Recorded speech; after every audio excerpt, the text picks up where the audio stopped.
तो hey guys, welcome back to another important video. दोस्तों, इस वीडियो के अंदर बातचीत करने वाले बर्जर पेंट से रिलेटेड। और बर्जर पेंट की बात की जाए तो काफ़ी बाज़ार की उथल पुथल के बाद स्टॉक प्राइस जो हमें आज की डेट में और कल की डेट में देखने को मिल रहा है वो 510 से लेके 515 रुपये के रेंज बनाई हुई है, या ऊपर स्तरों पर देखा जाए तो 520 तक हार्डली स्टॉक हमें ऊपर जाते हुए देखने को मिल रहा है।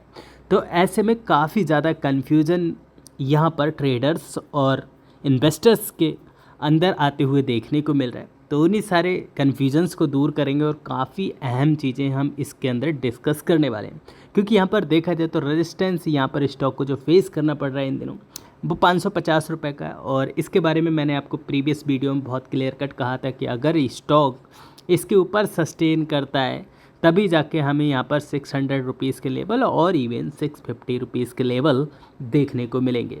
एंड अगर यहाँ पर नीचे नहीं संभलता है तो आपके लिए नीचे एक सपोर्ट देखने को मिलेगी जो कि 500 रुपीज़ की लेवल की सपोर्ट है। एंड इन दिनों इसी जगह पर स्टॉक हमें ट्रेड करते हुए देखने को मिल रहा है। और अगर ये वाला सपोर्ट खुदा न खास्ता यहाँ पर ब्रेक होता है तो अगेन ये स्टॉक हमें खिसकते हुए देखने को मिलेगा यहाँ पर 484 रुपये और 480 रुपये के लेवल्स पर। तो क्या यहाँ पर एक ये सवाल उठता है यहाँ पर कि यहाँ से हमें बाई करना एक सही डिसीजन होगा, या फिर हमें एज ऑफ नाउ बाज़ार की वॉलेटिलिटी को देखते हुए वेट एंड वॉच करना चाहिए। सारी चीज़ें जानेंगे दोस्तों इसी वीडियो के अंदर। वीडियो काफ़ी ज़्यादा अहम होने वाली है, तो आपसे आग्रह है कि आप वीडियो का एंड तक जरूर वॉच आउट कीजिएगा ताकि सारी चीज़ें आपको अच्छे से समझ में आ सके और आप एक बेहतर डिसीजन ले सकें।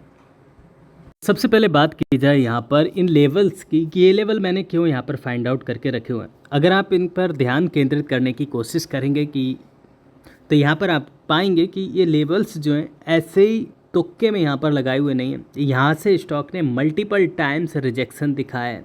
यहाँ पर आप देख सकते हैं सबसे पहला यहाँ पर second, third, fourth, fifth and अभी ये 6 टाइम है। अभी यहाँ पर जो टेक्निकल थ्योरी है, देखो किसी भी चीज़ को रटना नहीं होता है। हमें क्या करना होता है, हमें अपनी आँखों को ट्रेंड करना होता है और इन सारी चीज़ों को हमें देखना होता है। अब जब किसी भी जगह पर स्टॉक बार बार रजिस्ट करता है, इस जगह पे आके बार बार रजिस्ट करता है, तो वो क्या होता है, वो एक साइकोलॉजिकल लेवल बन जाता है। एंड यहाँ से जो सेलर्स हैं वो काफ़ी ज़्यादा हमें हावी होते हुए देखने को मिलते हैं और इसीलिए स्टॉक प्राइस जो है वहाँ से हमें रिजेक्ट होते हुए देखने को मिलता है और वहाँ से काफ़ी अच्छा रिजेक्शन आता है। एंड एज ऑफ नाउ जहाँ पर स्टॉक ट्रेड कर रहा है, अब ये भी लेवल अपने आप में एक महत्वपूर्ण लेवल है, क्योंकि अगर आप देखेंगे तो पीछे काफ़ी लंबे समय से स्टॉक जो है इसी जगह को, आप यहाँ पर देखिएगा, जब इस वाली जगह से स्टॉक ने चलना शुरू किया था, नीचे सपोर्ट लेने के बाद जब वापस स्टॉक बढ़ा तो इसी जगह पर रजिस्ट किया था। इसी जगह पे आप देखेंगे कितने दिन स्टॉक ने यहाँ पर टाइम स्पेंड किया है। अगेन यहाँ पर एक अच्छे खासे वॉल्यूम यहाँ पर हमें देखने को मिले और जिसके बाद स्टॉक प्राइस यहाँ से हमें ब्रेकआउट देते हुए देखने को मिला और वापस कहाँ तक जाते हुए हमें देखने को मिला था, 600 रुपीज़ तक। एंड 600 रुपीज़ तक स्टॉक हमें जाते हुए देखने को मिला। अगेन जब स्टॉक वहाँ से हमें नीचे फिसलते हुए देखने को मिला तो अगेन इसी जगह पर हमें वापस सपोर्ट लेते हुए देखने को मिला। जैसे मैंने आपको पिछले वीडियो में बताया कि स्टॉक मार्केट कैसे अपने आप लेवल फाइंड करती है, वो आप इस वीडियो में बहुत अच्छे से जान पाएंगे। स्टॉक बार बार इसी जगह पर रजिस्ट कर रहा है।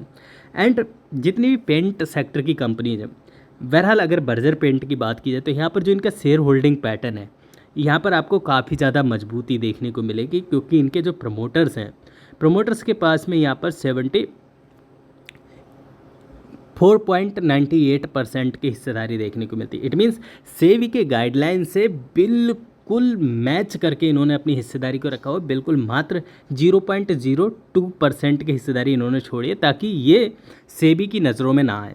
अच्छा, और दूसरी बात यहाँ पर एक चीज़ मुझे और अच्छी ये लगती है कि यहाँ पर जो बड़े बड़े प्लेयर्स हैं, जितने भी इंस्टीट्यूशंस हैं, वो यहाँ पर मुझे काफ़ी अच्छे से इन्वॉल्व देखने को मिलते हैं। जहाँ पर FII और DII काफ़ी बड़ी स्टेक मुझे इस कंपनी के अंदर देखने को मिलती है। और पब्लिक की बात की जाए तो उनके पास में इस कंपनी की जो स्टेक है बहुत ही ना के बराबर है, जो कि अप्रॉक्सीमेटली 4.4% की हिस्सेदारी है। तो ये जो हिस्सेदारी है इसमें बहुत ही ना के बराबर है, तो इसमें जो है पब्लिक के पास में बिल्कुल से फ्रस्ट्रेशन करने की आवश्यकता नहीं है। बहरहाल पीछे 5 सालों से स्टॉक जो है एक ही चैनल के ऊपर ट्रेड करते हुए देखने को मिल रहा है, जो कि मैंने अपनी प्रीवियस वीडियो में आपके लिए बहुत अच्छे से समझा है। अगर आपने वो वीडियो देखी होगी तो इस वीडियो को बहुत अच्छे से रिलेट कर पाएंगे।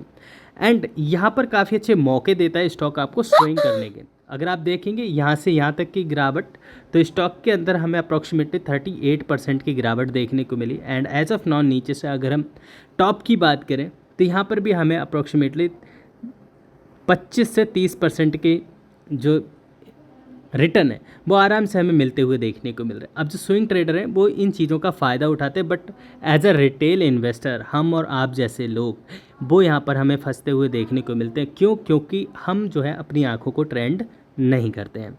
एंड एज ऑफ नाउ देखा जाए तो स्टॉक जो है ऊपरी स्तरों से हमें रिजेक्शन दिखाते हुए देखने को मिल रहा है। एंड अभी के समय पर ये जो सपोर्ट है ये काफ़ी ज़्यादा महत्वपूर्ण लेवल काम करते हुए देखने को मिल रही है, जो कि 500 रुपीज़ का लेवल है। अगर ये ब्रेक होती है तो निचली ओर हमें अगेन स्टॉक जो है 480 और 484 रुपये या 85 रुपये तक संभलते हुए देखने को मिलेगा। एंड अनटिल ये स्टॉक हमें यहाँ पर 480 रुपये के ऊपर ट्रेड करते हुए देखने को मिल रहा है, तब तक मैं स्टॉक को मोमेंटम में ही मानूंगा। क्योंकि अगर आप यहाँ पर देखेंगे, यहाँ पर मुझे कहीं ना कहीं जो है अभी ये स्टॉक जो है ट्रेंड लाइन में ट्रेड करते हुए देखने को मिल रहा है। एंड अगर ये वाली ट्रेंड लाइन ब्रेक होती है और स्टॉक प्राइस नीचे आता है तो चीज़ें जो है हमें गंभीर होते हुए देखने को मिलेंगी। तो अगेन जो स्टॉक हमें नीचे फिसलते हुए देखने को मिलेगा वो यहाँ पर सबसे पहले 450 रुपया और अगेन यहाँ पर 400 रुपीज़ तक नीचे स्टॉक्स फिसलते हुए देखने को मिलेगा। तो इस चीज़ का आप बिल्कुल सा ख्याल रखिएगा। अब बात कर लेते हैं तो अभी हमें क्या करना चाहिए, इसके अंदर बाई करना चाहिए, सेल करना चाहिए या फिर हमें होल्ड करना चाहिए। देखिए, अगर आप एक स्विंग ट्रेडर हैं तो आप बिल्कुल से इन लेवल्स जो मैंने आपको बताए, इन लेवल्स को ध्यान में रख के अपनी रणनीति बना सकते हैं। और अगर आपके पास में प्रॉफिट हो रहा है, ठीक है, अगर आपके पास में प्रॉफिट हो रहा है और स्टॉक अपने रेजिस्टेंस के आसपास जाता है जो कि इसका 550 रुपये का लेवल है, और अगर यहाँ से अगेन रिजेक्शन दिखाता है तो आप यहाँ पर सेल कर सकते हैं। एंड अगर आप एक लॉन्ग टर्म के इन्वेस्टर हैं, वैसे तो देखा जाए कंपनी जो है पीछे काफ़ी लंबे समय से जो है स्ट्रगल कर रही है एक ही चैनल के अंदर, तो इसकी वजह से इनके जो CAGR हैं वो हमें काफ़ी ज़्यादा प्रभावित होते हुए देखने को मिल रहा है। बहरहाल ये एक ऐसी कंपनी थी जिसके पास में CAGR काफ़ी अच्छे देखने को मिल रहे थे। साल 2018 या 19 की बात करें तो यहाँ पर हमें जो इसके पास में CAGR देखने को मिल रहे थे 38% से 40% के CAGR के साथ ये कंपनी जो है ग्रो कर रही थी कंसिस्टेंसी के साथ में, और इस स्टॉक में ना के बराबर वॉलेटिलिटी देखने को मिलती थी। बट इन दिनों देखा जाए तो जैसे क्रूड ऑयल के अंदर हमें जो है चीज़ें चेंज होते हुए देखने को मिलती है, वैसे इसका सीधा असर जितनी भी पेंट सेक्टर की कंपनीज हैं, चाहे वो एशियन पेंट हो, नेरोलैक हो, या फिर ग्रेसिम इंडिया हो, या फिर बर्जर पेंट जैसी कंपनी हो, इनके ऊपर शेयर प्राइस के ऊपर हमें सीधा असर जो है वो आते हुए देखने को मिलता है। एंड जिसका खामियाजा स्टॉक काफ़ी दिनों से हमें चुकाते हुए देखने को मिल रहे हैं। बहरहाल अगर आप एक लॉन्ग टर्म के इन्वेस्टर हैं तो बिल्कुल से कंपनी को आप होल्ड करके रख सकते हैं। इन लेवल्स को अपने ध्यान में रखिएगा। आई होप कि मैंने आपकी सभी क्वेश्चन क्यूरीज को यहाँ पर सॉल्व करने की कोशिश की है। बट अगर फिर भी आपकी कोई भी क्वेश्चन रह गया है वो आप नीचे कमेंट बॉक्स में ज़रूर से शेयर कीजिएगा। और ये स्टॉक आपके पोर्टफोलियो में कौन से प्राइस से आपने एक्यूमुलेट करके रखा हुआ है या होल्ड करके रखा हुआ है, वो भी आप चाहें तो नीचे कमेंट बॉक्स में मेरे साथ शेयर कर सकते हैं। और आप इस स्टॉक के बारे में क्या सोचते हैं कि क्या ये आने वाले दिनों में इस हफ्ते या फिर आने वाले हफ्ते में ये वाला जो रेजिस्टेंस है वो ब्रेकेबल है और इवन यहाँ से हमें रिजेक्शन देखने को मिलेगा, या फिर हमें एक नया हाई लगते हुए देखने को मिलेगा जो कि इसका 600 रुपीज़ का लेवल है। तो आपका क्या अनुमान है इस स्टॉक से लेके आप नीचे कमेंट बॉक्स में ज़रूर से शेयर कीजिएगा, ताकि जो नए इन्वेस्टर्स आते हैं जो बाज़ार में बिल्कुल न्यू कमर हैं उनको एक रोड मैप मिल सके। फिर मिलेंगे नेक्स्ट वीडियो में, तब तक आप अपना बहुत ढेर सारा ख्याल रखिए। Thanks for watching, see next video, bye bye for now, God bless.